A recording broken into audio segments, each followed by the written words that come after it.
ఓం శ్రీ మహాగణాధిపతయ నమః. శ్రీ గురుభ్యో నమః. యత్ర యత్ర రఘునాథ కీర్తనం తత్ర తత్ర కృతమస్తకాంజలిం బాష్పవారి పరిపూర్ణలోచనం ఆరతిం నమత రాక్షసాంతకం. శ్రీ రామచంద్ర పరబ్రహ్మణే నమః. కాయ్ టీవీ మీడియా ప్రేక్షకులకు నమస్సుమాంజలి. శ్రావణ మాసం శుక్లపక్షం సప్తమి గురువారం అనగా 2025 సంవత్సరం జూలై 31వ తేదీన మధుర కవి గోస్వామి తులసీదాస్ గారి జయంతి. ఈ జయంతి సందర్భంగా ఆ మహానుభావుని గురించి మనం కొన్ని విషయాలు తెలుసుకోవటం ఎంతో సంతోషించదగ్గ విషయం. గోస్వామి తులసీదాస్ గారు 15వ శతాబ్దికి చెందినటువంటి పరమాద్భుతమైన కవివరేణ్యులు. ఆయన పరమపావన దివ్యక్షేత్రమైనటువంటి ఉత్తరప్రదేశ్లోని ప్రయాగ్ పుణ్యక్షేత్రం సమీపంలో గల బాందా జిల్లాలోని రాజపూర్ అనే గ్రామంలో ఆత్మారాం దూబే, హులసి అనే పుణ్య దంపతులకు జన్మించాడు. ఆయన కారణ జన్ముడు. అయితే ఆయన పుట్టిన వెంటనే ఆయనకు కష్టాలు ప్రారంభమైనవి. ఆయన పుట్టుకే ఒక విచిత్రంగా జరిగింది. ఆయన తల్లి గర్భంలో 12 మాసములున్నాడు. అతను పుట్టినప్పుడు 32 పళ్ళతో సుమారుగా 5 సంవత్సరముల బాలుడిగా జన్మించాడు. ఆయన ముఖం నుంచి రామశబ్దము వినిపించిందట. అయితే దురదృష్టవశాత్తు అతని బాల్యంలోనే తల్లిదండ్రులను కోల్పోయినాడు. ఆ తర్వాత వాళ్ళ కుటుంబానికి ఎంతో నమ్మకమైనటువంటి దాసి మాత సునియా అనే ఆమె ఆయన దగ్గర తీసింది. 5.5 సంవత్సరాల వరకు బాగానే పెరిగాడు. దురదృష్టవశాత్తు ఆమె కూడా 5.5 సంవత్సరానికి, అంటే తులసీదాస్ గారికి 5.5 సంవత్సరం రాగానే ఆమె కూడా చనిపోయింది. ఆ తర్వాత కారణజన్ముడు కాబట్టి పార్వతీదేవి అనుగ్రహంతో ఆయన మహానుభావుడైనటువంటి నరహరి ఆనందదాస్ గారి దగ్గరికి చేరటం జరిగింది. ఆయన చాలా గొప్పగా దగ్గర తీశాడు.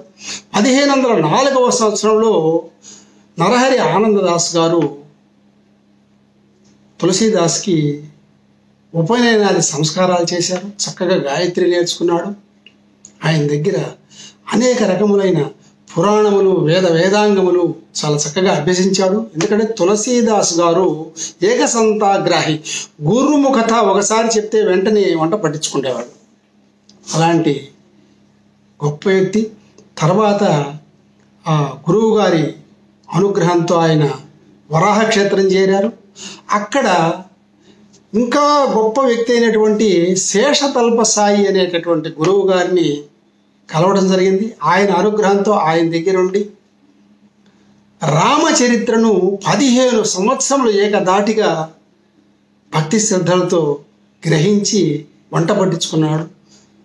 అలాగే అన్ని గ్రంథాలు, వేదాంగాల్లోని సారాన్ని కూడా గ్రహించినటువంటి సంస్కారవంతుడైనటువంటి గొప్ప కవి తులసీదాసు. అయితే తులసీదాసు గారి జీవితంలో జరిగినటువంటి అనేక ఘట్టాల గురించి మనం చెప్పుకోవాలంటే ఈ వీడియో చాలదండి. కనీసం 40-50 వీడియోలు చేయాలి. అలాగే ఆయన ఈ లోకమునకు అందించినటువంటి రామచరితమానసం అనే పవిత్ర గ్రంథము వాల్మీకి రచించినటువంటి రామాయణం తర్వాత అంత పేరెన్నికగలదండి. ఆ రామచరిత మానస్లో ఆయన వర్ణించిన విషయాలు కానీ, రాముణ్ణి వర్ణించిన తీరు కానీ, అలాగే మనకు అందించిన పరమపావనమైనటువంటి హనుమాన్ చాలీసా కానీ, వీటి గురించి చెప్పాలంటే మనకు ఎన్నో వీడియోలు చేయాల్సి ఉంటుంది. ఈ జయంతి సందర్భంగా ఆయన గురించి, ఆయన రచనల గురించి కొన్ని విషయాలు మనం తెలుసుకునే ప్రయత్నం చేద్దామండి. ఆయన చాలా భక్త శిరోమణి అండి. ఆయనకి ఎన్నో గౌరవాలని, సంత్ అనే పేరుంది, గోస్వామి అంటారు. అలాంటి అభినవ వాల్మీకి అని పిలుస్తారు ఆయన. కాబట్టి అలాంటి గోస్వామి తులసీదాస్ గారు రచించినటువంటి రామచరిత మానసము పసిపిల్లవాడి దగ్గర నుంచి వయోవృద్ధుల వరకు అందరికీ కూడా ఎంతో ఆదర్శనీయమై అందరూ తెలుసుకున్నటువంటి పవిత్రమైన గ్రంథం అండి.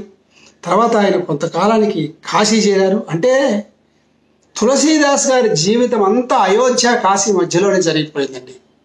ఆయన కాశీలో చేరి కాశీలో రామకథా శ్రవణము అద్భుతంగా చేస్తూ ఉంటే ప్రతిరోజు ఆంజనేయ స్వామి వారు వచ్చి విన్నారని చెప్పి మనకు ఆధ్యాత్మిక పరిశోధకులంతా కూడా అనేక గ్రంథాల్లో తెలియజేయటం జరిగింది.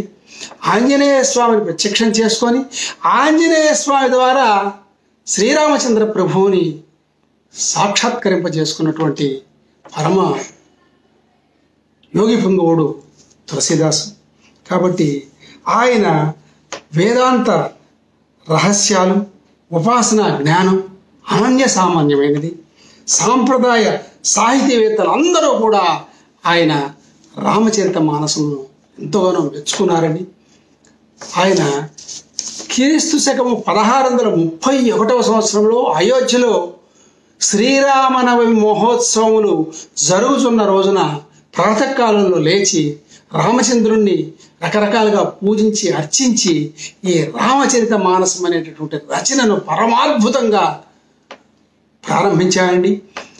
2 సంవత్సరముల 7 నెలల 26 రోజులు ఈ రామచరిత మానస రచన చేశాడండి.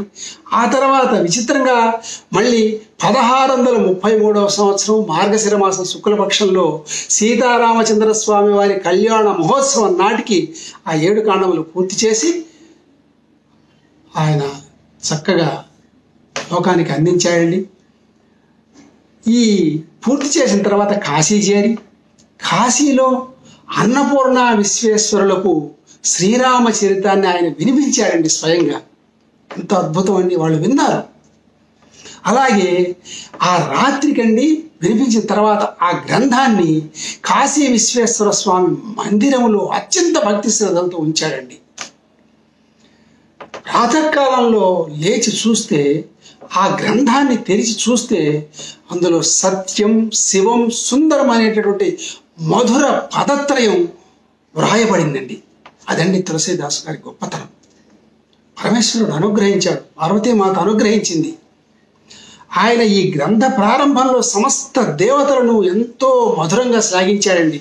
సరస్వతి మాతను, వినాయకుడిని, చంద్రుణ్ణి, సూర్యుణ్ణి, గంగను, పార్వతి పరమేశ్వరులను, శ్రీమన్నారాయణ్ణి, సమస్త దేవతలను పరమాద్భుతంగా వర్ణించాడు. ఎంతో వినయంతో వాళ్ళని వేడుకున్నాడు.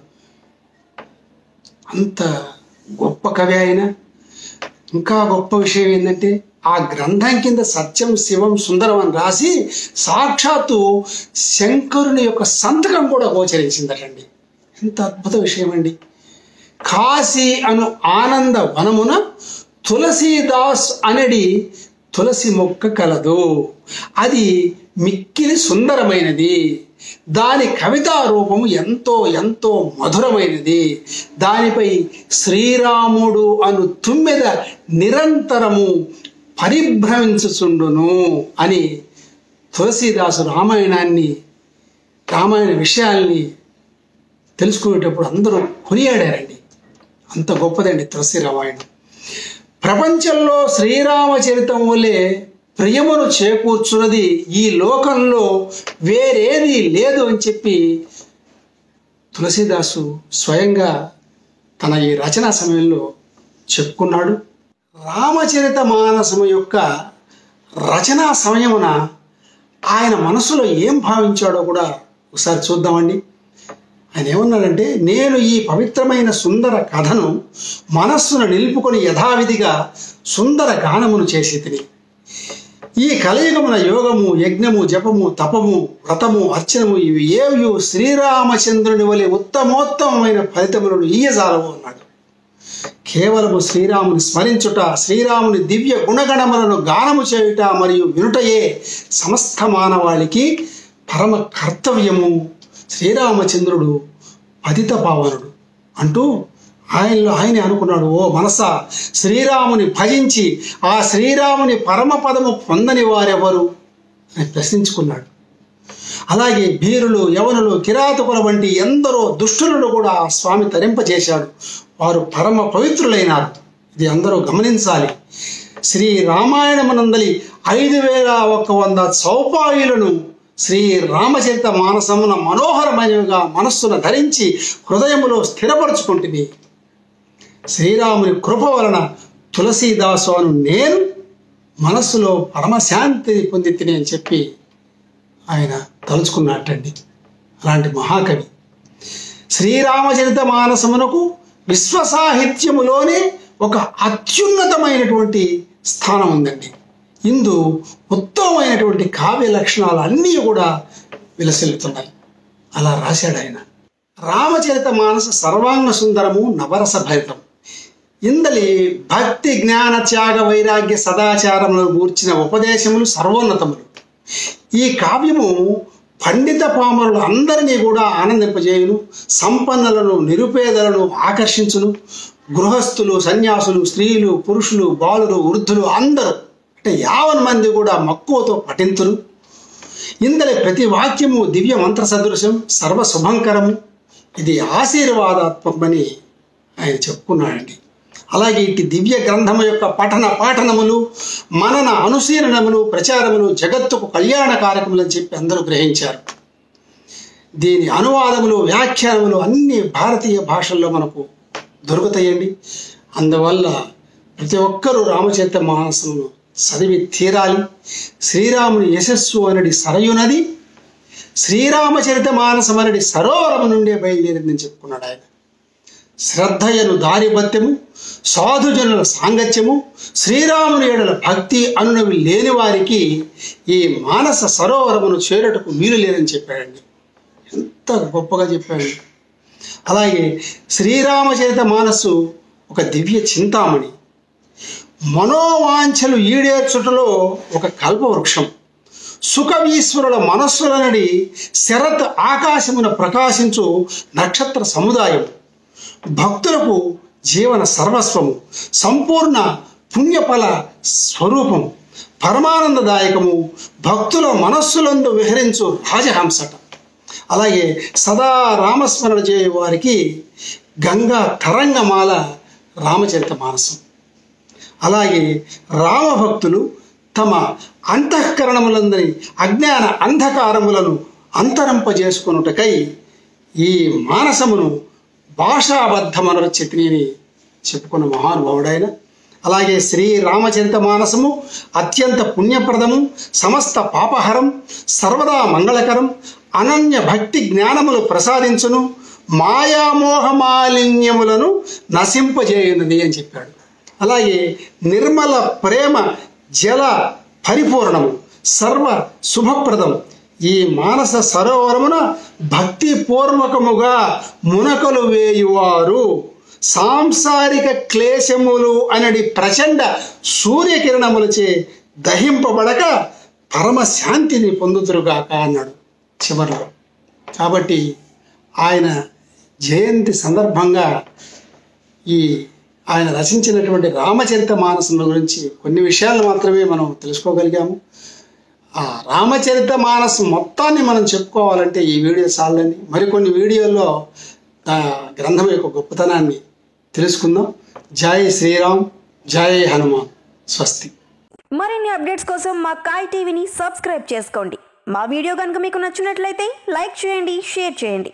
మీ విలువైన అభిప్రాయాలను కామెంట్ బాక్స్లో తెలియజేయండి.